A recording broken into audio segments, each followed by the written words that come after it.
হয়ে যাবে। বর্ষাকালটা তো ভাগে বাং হয়ে ভালো হবে না, যেটা সিজনে ধান হলে ভালো হয় না। বর্ষায় চাষ করছে তাদের সেখানেও চাষ করছে। এই সিজন কালকে কি বাপের জন্য চাল দিয়ে এলো বস্তা করে কালকে আসে হ্যাঁ আনতে গেলে যে সব বাবা এই চাল দাঁত বাড়িয়েছে। এটা তো মাইনাদেরই ধান। এইখানে চাষ করছে হ্যাঁ এইখানে 10 কাঠা করছিল আর তাদের ঘরে সেখানে চাষ করছে। মামা সে মাঠ থেকে ধান আনলে ওই তো এদেরই ধান। মেশিনে কাটা ওই তোমার জালু মামার জমিন করছে। জাল মাছ পশ্চিম মাঠে কাঠা এরা করছে। গাল টাল ফেটে যায় যে চলে তোর মাকে বলি চলে বেশ করে মাখাবে মুখে মাখা হ্যাঁ নাহলে কেংড়া মাটি মেখেলে কি ধান?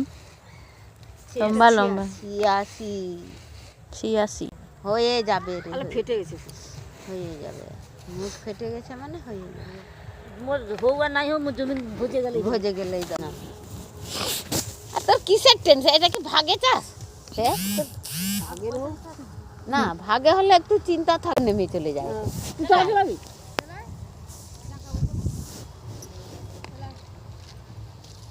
কি ঠান্ডা লাগছে হাওয়া দিচ্ছে না। পাতলা পাতলা ফেলাবো ঘাস ফুটবে ভাঙবো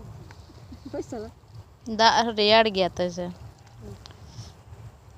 এই পাশে সব এই 3টা ছাদি তো হয়ে যাবে। আগে সবগুলা চারিয়ে দে তারপরে তখন नवा हुड़ू दो वर्षा काल दा बक्को रह गया।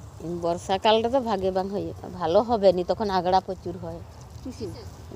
এই ধানটা বর্ষাকালে হয় মাছি মারা হবে আর আগড়া প্রচুর হবে এই সময়টাই। যেটা সিজনে ধান হলে ভালো হ্যাঁ হ্যাঁ মাছি মারা থাকে যে। আমি এবছর এরকম খেয়ে গেছি কি মুখে শুধু মুখে তিতা লাগছে আরে গপ গপ খেলা আর মোর মুখে তিতা সব থেকে এই যখন ধান তখন এই